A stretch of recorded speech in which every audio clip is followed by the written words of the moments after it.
I don't know what I'm going to tell you, and I also don't know what I'm doing, but that we're going to live. We are going to live this darkness. And let us just think that we will make it through.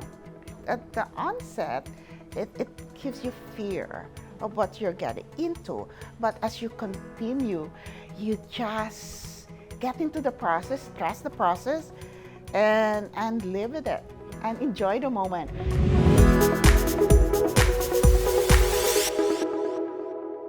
So your first entry into Ballet Philippines was As a board of trustees and then treasurer and the vice president and the president. And now president. And how many years has it been since you assumed the presidency? Since 2019, just when we turned 50 years old.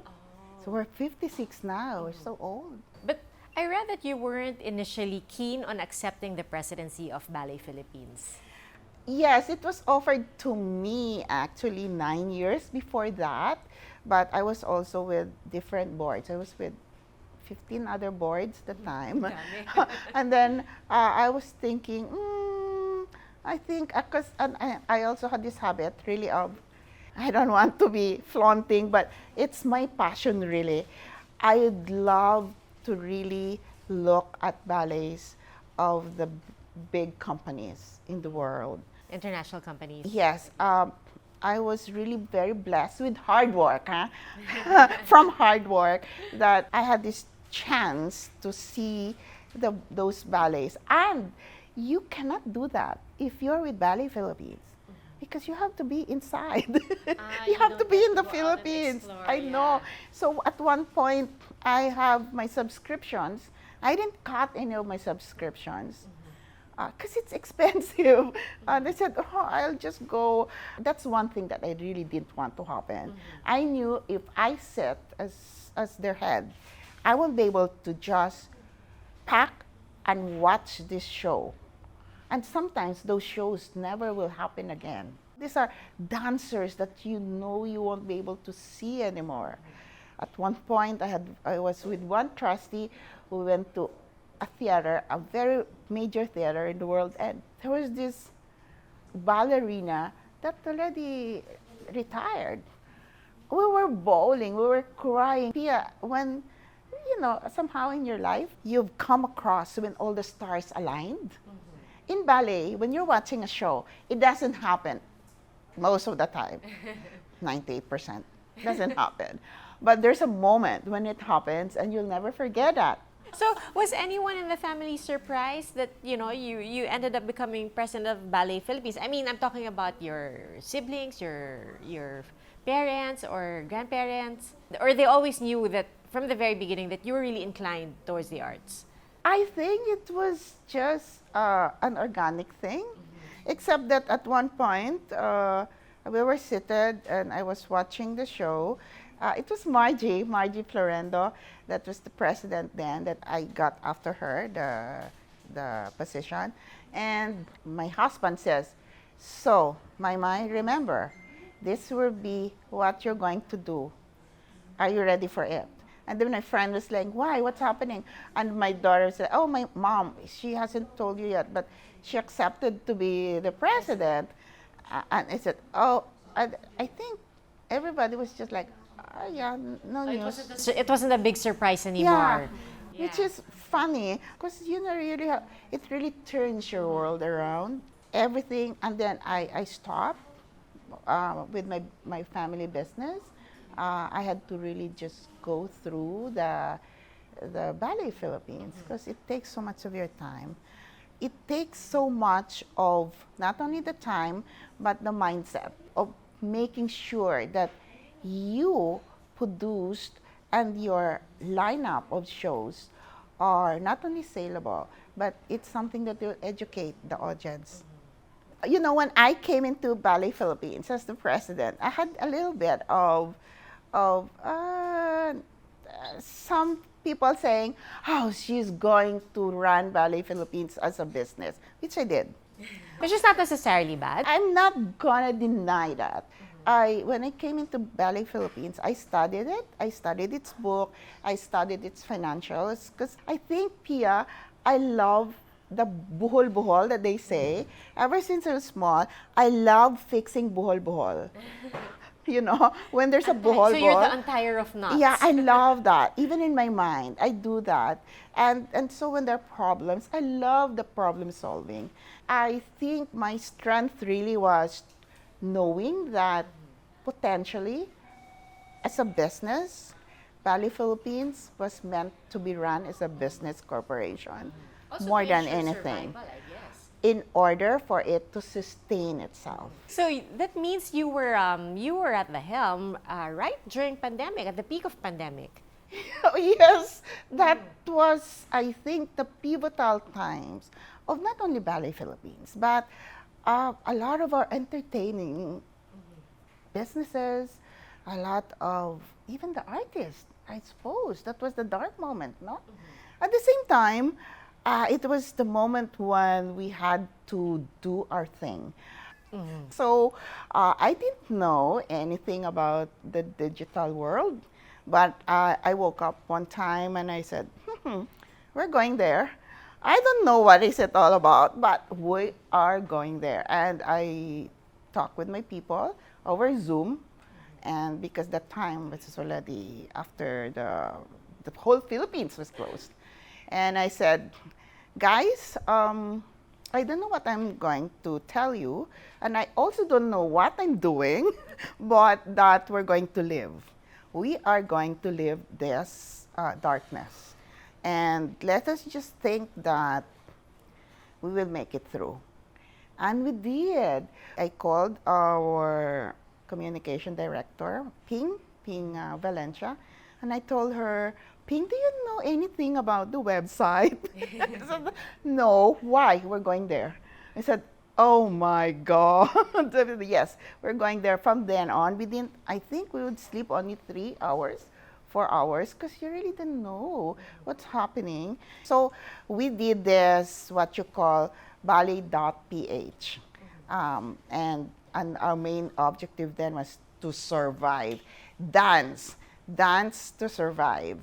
And so we put up a theater, digital theater, while CCP closed down.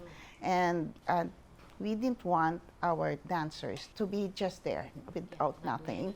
It was a process that really was thinking about the dancers, the company, and the Filipino people. You know, Pia, when they say there's always good and bad, there's always darkness and lightness, the good thing when that happened was we were able to make a master class with the superstars of the ballet world. In a normal time, you won't be able even to say hi to these people or even watch them because they are just untouchable in terms of their position in the world Which of superstars ballet. are you talking about? Oh, I'm talking about the principal dancers of Royal Ballet by Zoom. So, with Bolshoi, Mariinsky, the Australian Ballet, everybody, we had them. And we have very good artistic director. Misha Martinyuk then came aboard. He is a Russian. Very, very well respected and a principal dancer of the Moscow Ballet. So he knew all of these guys. But even he, if it's just not COVID, he would not even be able to get in touch with. So he would call, or I would write a letter and say, pro bono, gratis, could you please come and have a master class with our dancers, and it was not monetized at all. It was free for everyone. It was open to the world. So we would have students from all over the world. At one time, we even got the Batsheva dance company of Israel, a modern dance company. He won't even be able to talk to them. They have a schedule of 5 years for you to talk to them. We got them to teach us for a month. Oh, a month? A month, yeah. So all of this, I could name drop everybody, and you're like, wow. That's the good point there, and also the best one was really that the dancers, they were able to continue dancing, to continue training. So when the world reopened, we were ready. We were just so ready, technically speaking, and also I think the confidence level was different because they knew. One time I was talking with this principal dancer. She even has this show. She even has a movie, and she was coming in as a master in a master class. And of course, before that happened, she say hi, hello, thank you so much. Sabi niya, why are you existing? Oh, I'm in Boston now, and a lot of our dance companies that are very big are right now sleeping or dead. Ah, so even they were surprised. You were surprised. At the onset, it gives you fear of what you're getting into. But as you continue, you just get into the process, trust the process, and live with it and enjoy the moment. I would always meet with the people, with my staff, and I would say to them, look, guys, let's just think we are a galleon. We're a galleon. We don't know where we're heading. There's a hurricane around us, but we have to survive, or we capsize with the ship. I said, so you have to rally behind me as your captain. I'll either sink us or look for a port for us to anchor safely. And they did. They rallied behind. And the good thing with Ballet Philippines, and that's always what I'm saying, our secret weapon, I would say, is the board. Since its inception, 56 years ago, I think it's the board. It's the trustees that carries the company. They are very, very supportive. They are hands-on in a way that they know exactly what you're doing. And because they are such pillars of the industries, that's one thing also that you have to really look into also as the head of a company. The dancers, are they well enough? Are they even prepared to transcend their ballerina days? After that, it's a very short period of your lives. You need to look into that. Are they dancing properly? And then thinking about how they're going to move with their careers. And are they dancing the right roles? Are they given the right exposures? You know, all those things. You have to talk it over with your artistic director. Although my artistic director is sublime. I think Ballet Philippines was very, very blessed to have him. He had been giving them technicalities. When I say that, it's the techniques of the ballet discipline, which is based on the Russian Paganova style and the discipline. Not only that he gives them training, but he also looks into even sometimes he has drama classes on how the pilik mata can work it. Wow. Work your pilik mata. Not even the eyes, yung eyelashes talaga. Or your eyebrow, do something with it. And the leg, the partnering classes, endless of classes for that. It's just not really dancing. It's a different world. How do you prepare the ballerinas for retirement? Because like you said, they do have to retire earlier than most other people would from their jobs. So as much as possible, like one now is pregnant. So instead of telling her, stop, come back when you're ready. So we put her into our public relations.